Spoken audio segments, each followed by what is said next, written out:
Friends, in just a few moments, we are going to begin the service for Dr. Howard Farkas.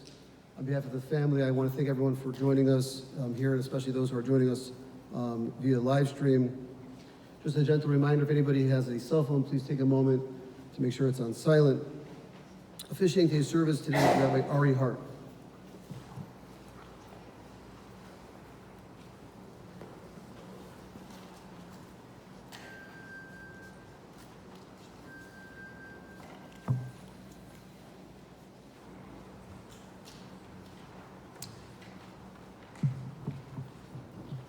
We're here together today, profoundly sad, in shock at the loss of such a beloved person, Dr. Howard Farkas, Shalom Tzvi, Ben Yehuda Aryeh, Benecha Dvora. Beloved husband of Debbie, dear father of Aviva, who has been so powerfully by how he sat over the last few weeks and was not able to join in person today due to a COVID, testing positive for COVID this morning. Father of Daphna, father of Yair, proud grandfather of Rivka, brother of Ellen and Rabbi Joel Silver, Israel, Miriam Ze'ev, and Jerry, and Marla Farkas. We're here unbelievably just 2 weeks after hearing the terrible diagnosis. Yet here we are with a purpose to give honor to Howie's memory, to share the many stories of his life and teachings. We're here to support you, Debbie, and Aviva, and Daphna, and Yair, and Ellen, and Jerry, and Yisrael. We're here to find strength together, all of us. There's a phrase in Chazal, Tzarat Rabim Chetzi Nechama, that the pain, the distress of many is a half comfort. And looking out in this room, and I'm sure there are many, many on Zoom as well, here and in Israel, thinking about how many people Howie affected, the Rabim, how much love there is for Howie. Perhaps this may be a half comfort in this terrible time. Music and tefillah was such a part of Howie's life. And so we're going to begin this morning with Tehillim led by son Yair. Following that, words of memory from Ellen, and Daphna, and Debbie, and some final concluding words, and then a Kel Maleh led by Yair at the end. And then friend and family member, distant family member, but still family, Rabbi Moshe Simkovich, will lead the kfur once we make it to the cemetery. We'll begin now with Tehillim, and I want to invite Yair to come forward.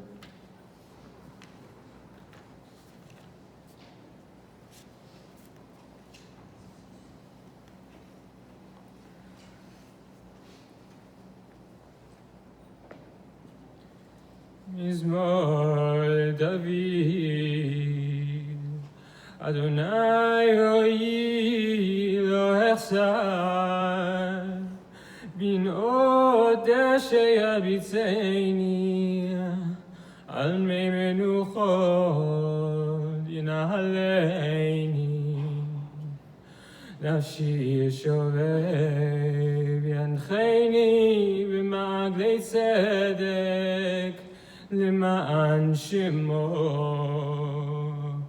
גם כי אלך בגץ על מוות, לא יראה כי אתה עמדי, שבטך ומשענתך המה יחמוני.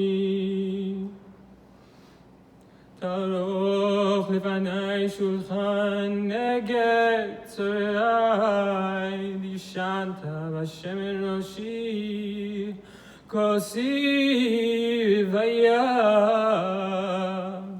אך טוב וחסד ידפוני כל ימי חיי, ושבתי בבית אדוני לאורך ימים.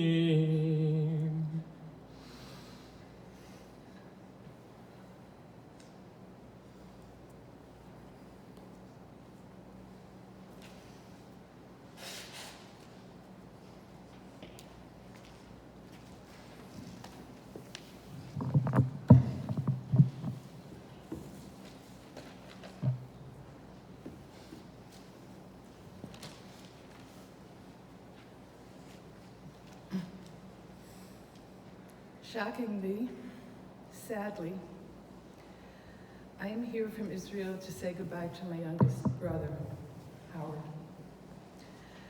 I will speak now in the name of my brothers and also my dear mom, who recently celebrated her 95th birthday. We have been living with mom's dementia for the past 5 years, and for the first time in all this period, I can see a positive side to her illness. She is not aware that her youngest son has passed away. Howie was a people person. Those who knew him professionally know how dedicated he was to counseling and guiding his patients. But I know him in other ways. I know him as a fun-loving younger brother who was interested in the arts, in music, in literature. He soaked up whatever new ideas I wanted to share with him. He was very intellectually curious. Most importantly, as he matured, Howie became what Rav Soloveitchik called homo religiosus, a religious man. A person with capacity for spiritual experience. He was a man of faith. Howie loved to learn Torah. If you are his friend, you most probably learned some Torah with him. He could get very involved when interpreting Talmudic passages with a study partner. The tones were always loud. A passerby would think they were arguing angrily, but it was all for the sake of Milchamta Shel Torah, the ongoing Jewish effort to clarify and interpret the Torah. He was just very involved. This capacity for faith didn't only impact his life, but as now we see, also his death. The diagnosis of liver and renal failure was known to him and to all of us less than 2 weeks ago. Howie's main concern was that all his affairs be settled so that Debbie and the children wouldn't have too many complications after his passing. I arrived here on Sunday. He already had been hospitalized for more than a week, and he knew for a few days that there were no viable treatments for his illness. He understood that he had a very short time to live, maybe only days. Somewhere along the line, Howard had accepted the din of Shamayim, the heavenly decree. And his attitude shaped our own acceptance of this din Shamayim in this month of Elul. This week's Torah reading, the Parsha, has a short verse, Tamim tiyeh in Hashem Elokecha. You must be wholehearted with your God. Howard was a tamim, a wholehearted man of faith. He had no complaints to Hashem and died grateful for the life that he had led, for his loving wife of 40 years, his children, his beautiful granddaughter. Howard loved to sing, and he had a beautiful voice. He and our brother Ira used to sing a haunting tune to the words from Shir HaShirim, the Song of Songs.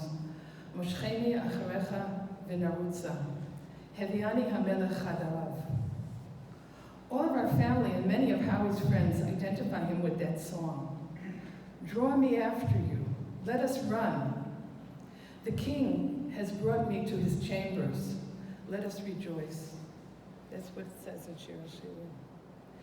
This is a song of a Jew's search for his God, finding his faith in God, and rejoicing in the discovery.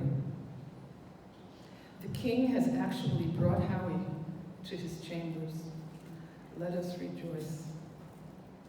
Tia nishmatot zerah b'tzorah chaim.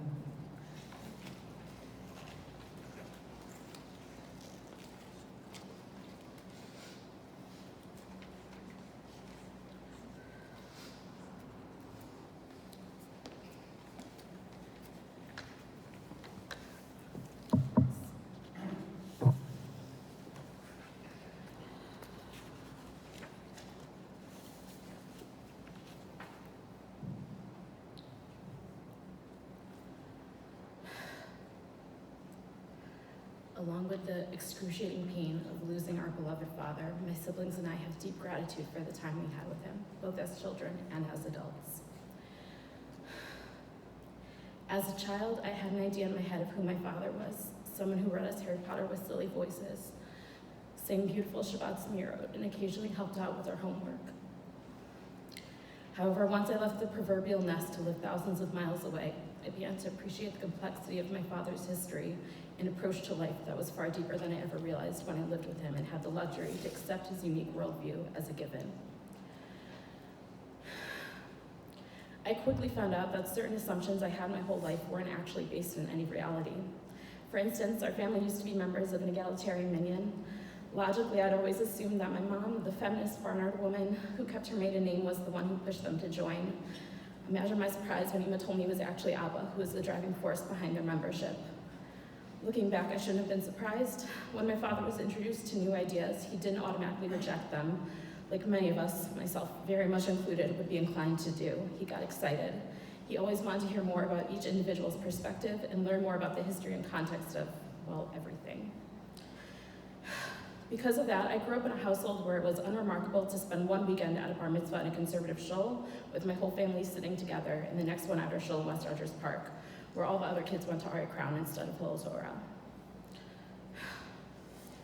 Abba, you were always open, always interested, and always learning, even at 66 with your worldview clear in your head. When I told you that my friend had sent a book over as a skula for refuah, while I knew you didn't necessarily believe in skulas, you smiled and let me place it on your pillow because you figured it couldn't hurt. Every year I had the pleasure of learning more about who you were and was able to appreciate you more deeply as your own person. You helped guide each of us in our passions, learning, music, art, storytelling, and staying curious about the world around us. Last night I was, of course, listening to a podcast about grief and heard about an idea that even when your loved one dies, your relationship continues to develop. I hope this means that as I get older and can begin to relate to other parts of your life as an adult, I continue to be surprised and delighted in discovering the complexity of my father. The last surprise you were able to gift me with was your complete acceptance of your passing. As someone who likes to control and plan, this past week with you was an incredible lesson in gratitude, acceptance, and resilience. I'm so proud to have had you as I'm so proud to have had you as my Abba. It was a gift to have 31 years with you.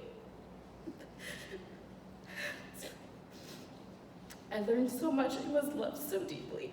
I'm only sad we didn't get to see what the next 30 years would have brought.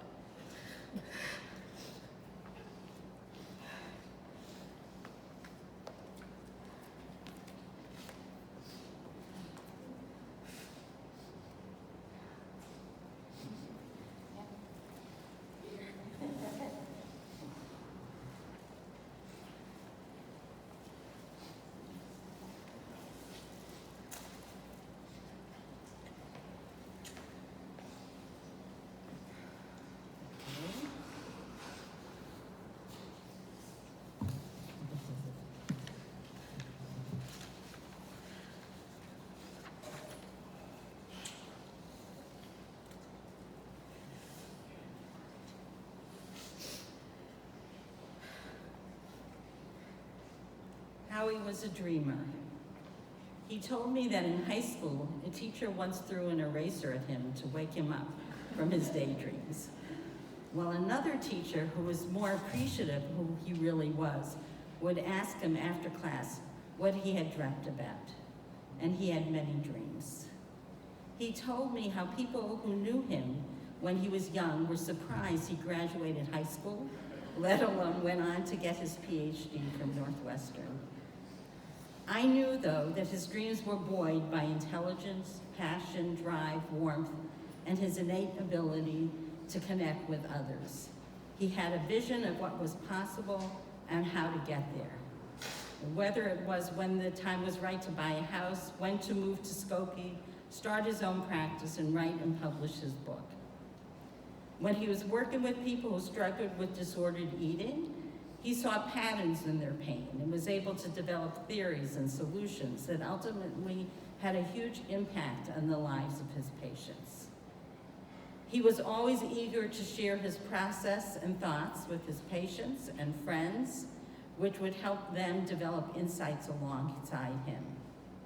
As a teacher, he taught Northwestern grad students about motivation.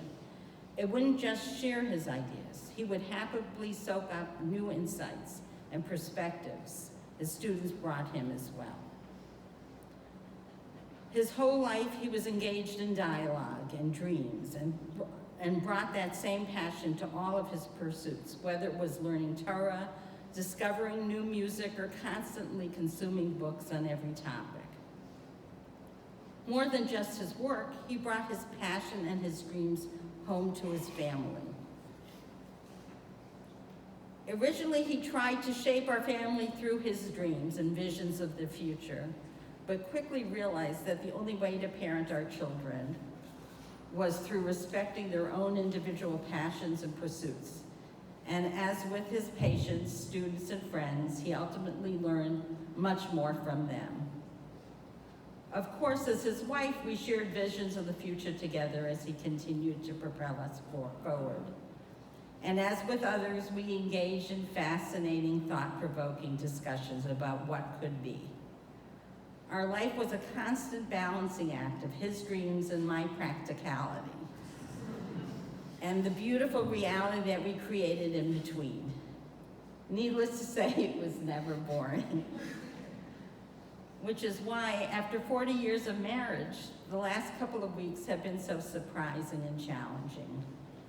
Even when Howie got his cancer diagnosis in the emergency room just 2 very short weeks ago, he was remarkably calm and accepting of the situation, and quickly switched from dreaming of the impossible and what was to come to accept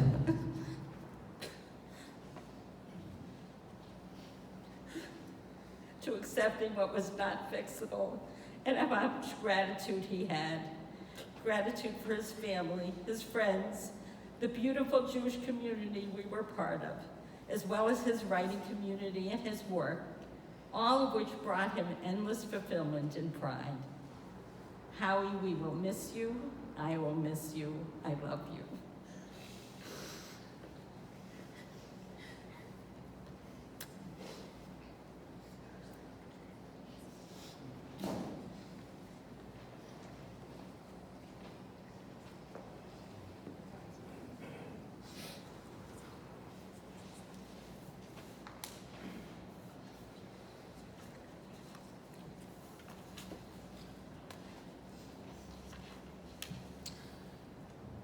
We're in a time now in the Jewish calendar of deep reflection, Chodesh Elul. We reflect on our days, on our dreams, on our lives. In the Torah and the Parshiot that we read now, Sefer Dvarim, also books of reflection. Moshe looking back on his days, sharing his wisdom, his dreams, his hopes with Am Yisrael. One of the themes mentioned several times in Sefer Dvarim, and one of the things we hope for as we approach the Yamim Noraim is the bracha of Arichut Yamim. We hope for the bracha of length of days. There's a story about the funeral of the Sfat Emet, the great Hasidic rabbi from Ger, who died when he was only 58 years old, very suddenly.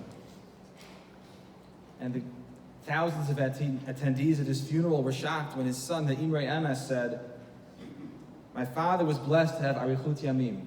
My father was blessed with length of days." How could he say this about his father who lived only to 58? The Imrei Emet went on to explain that his father had made the most out of every day of his life. And he was blessed with the health to maximize every day of his life. And thus, every one of his individual days was long and fulfilled. And so while the number of Howie's days feel like it was cut way too short, the length of each individual day surely was not. He lived each day with the bracha of Arichut Yamim, of long and full and rich, passionate, interested days. Days full of love and connection and meaning. He made so much of the days of his life, starting as a young child, born in Chicago in Rogers Park to Yosef and Naomi. And his siblings shared from those early days, the precious child, the beautiful child, possessed traits that would stay with him for the whole of his life. An ability to make people feel at ease, to bring joy and light and humor into almost every situation.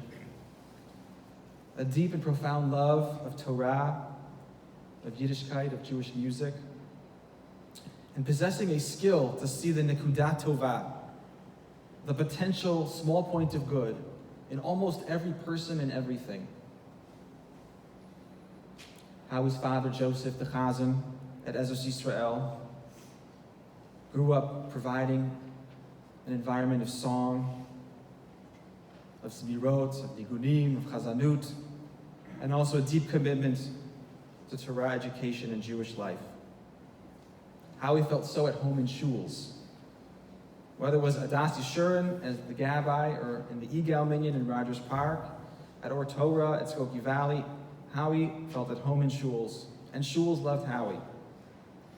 Howie is the rabbi's dream congregant. Warm, deeply learned, thoughtful, ready to jump in and help. And it's so meaningful to be remembering Howie in this space. This space, which he was such a fundamental part of its revitalization, as a Baltfila, as a lay leader, as a visioner, and as a friend to so many. Howie was educated at Erie Crown and Skokie Yeshiva, at Shalavim and Yeshivat HaNeged, of a deep Torah education. And I was very struck by a story that Aviva shared. That schooling wasn't always easy for Howie. And though he was very smart, his attention sometimes wandered. And one of his lifelong Rebbes, a Rebbe in school, but then a Rebbe throughout his life, Rabbi Eichenstein, always saw the good in him, even when he struggled in school. And he would say to him, Shalom Tzvi, Tzvi, Tzadik v'Tzvimato Yichya. A righteous person in his simplicity, in his tmimus, in his integrity, in his simpleness shall live. Howie's life force came through that simple goodness, that awe and wonder at the world, the simplicity, the openness, the transparency. As was mentioned, Howie was a great lifelong Torah learner. He maintained a retinue of shiurim and chavrutas, Choshen Mishpat Shir in Rogers Park, the Shir Hashirim Chavrusa, the Gemara Chabura, the Mishnah Brura and Rambam Chabura, the academic Talmud class, all of these stretching out over decades. Most importantly, he loved learning Torah with his family, studying loudly and vociferously with his brother-in-law, Joel, Mishnah with Aviva, laning with Yair, learning, and also a little Harry Potter with Daphne. And the peak experience, Sunday mornings learning Chumash and Rashi with Rivka. In the words of beloved friend Michael Stein, for Howie, who was a lover of music, learning was like a symphony. The very texts he learned were so many instruments, and his friends and family members so many musicians. If family and friends were musicians, though, his lifelong duet was with you, Debbie. A duet, a deep partnership, a chavruta of love and commitment, of balancing one each other out, as you mentioned. Debbie, practical, grounded. Howie, less practical, less grounded. I think the story which illustrates that dynamic so beautifully is how you met. Howie was in New York, and he was auditing Rav Soloveitchik's shiurim at YU, and he heard that the Rav was giving a talk on Tisha B'Av, on Keynote in Boston. So he and his friend got into a car from New York and drove to Boston with no directions. They had no idea where they were going. They just knew the Rav Shir in Boston. And while in Boston, they spotted a young woman wearing a skirt and non-leather shoes. And they realized, this is Saeed. They pulled over, and it was you. And you got in the car, and you helped guide Howie to where he needed to go. And from that encounter came a life of art and ideas, of culture, the last few years of cocktails as well, a life of laughter and tears, of struggles and celebrations. And I love that story of Howie with the big idea, we're going to go hear the Rav in Boston. Howie with many big ideas, some of them good, some of them a little less thought out, and then you, Debbie, adding the groundedness to help make it work, helping guide Howie to where he needed to go. And I want to take a moment and just stand in awe at how you helped guide him where he needed to go over these last surreal, bewildering, exhausting, painful 2 weeks. You helped guide him in the most loving, wise, grounded way. And you were heroic. And from your partnership also came the greatest gift of his life, his children and grandchildren, Aviva, and Daphne and Yair. How we loved each of you so fiercely, a fierce love. Each of you for exactly who you are. And over the years, as I got to know Howie, he would share stories with me about each of you, things you had talked about, things you were thinking about together. Each time his face lighting up with joy and pride and wonder at the marvelousness of who each of you are. Howie also had a deep love for Eretz Yisrael, partly for ideological reasons. He had hopes for Aliyah. He treasured the month that the two of you spent there with Daphne and so many friends. He longed for Israel, for the land, but also, I think more profoundly, for his family that was there. His older siblings, for whom he had such deep love and affection and respect. His mother Naomi, may she live and be well. We missed you and loved you. How we possess the skill that's very needed in the world today. The ability to find common ground, to love and respect people, and learn from others, even when our views on the world are different. And this was one of Howie's many, many gifts. It still feels shocking to speak about Howie in the past tense. The last few weeks were so challenging. There are insights into a person's soul. You learn something about a person when they're profoundly suffering in the way that Howie was in the last 2 weeks. Suffering reveals truths about a person. I had the zchut to sit with him Erev Shabbos 2 weeks ago.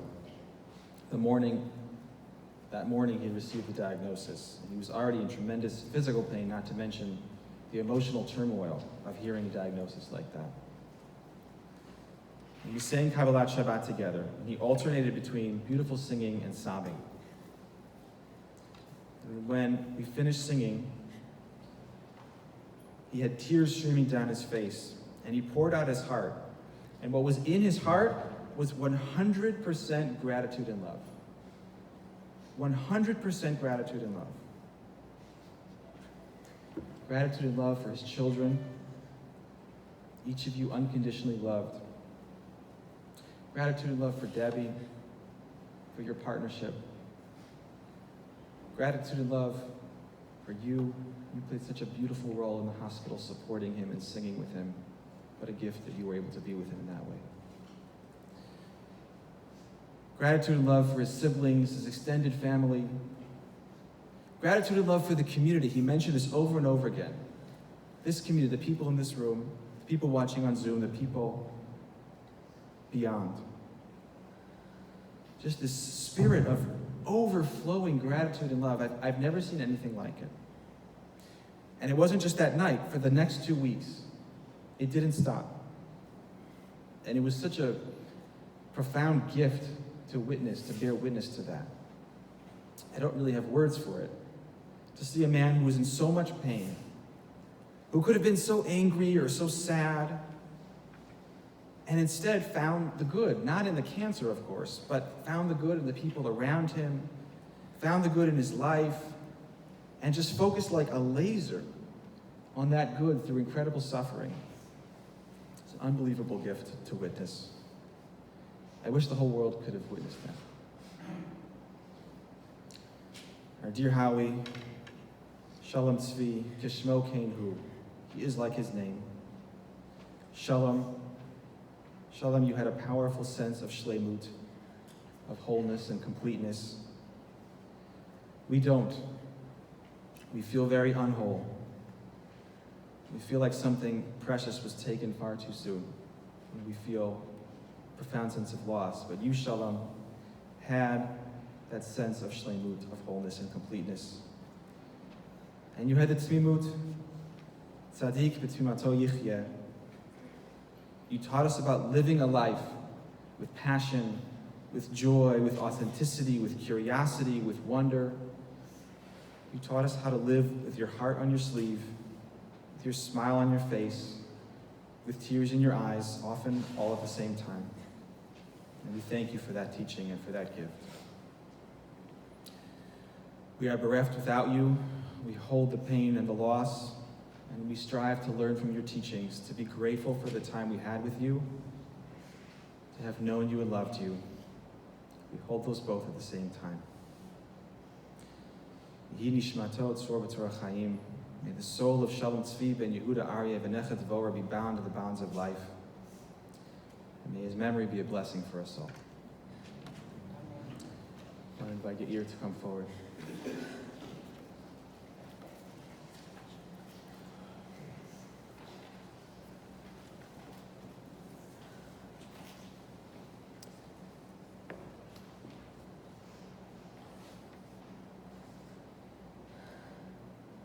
אל מלא רחמים שוכן ממרומים אמצא מנוחה נכונה על כנפי השכינה במעלות קדושים וטהורים גזור הרקיע מזהירים את נשמת אבי מוריב שלום צבי בן יהודה אריה בנחת דבורה שהלך לעולמו בעבור שאנחנו מתפללים בעד הזכרת נשמתו בגן עדן תהא מנוחתו לכן בעל הרחמים יסירהו בסתר כנפיו לעולמים יצור החיים את נשמתו אדוני הוא נחלתו וינוח בשלום על משכבו ונאמר אמן.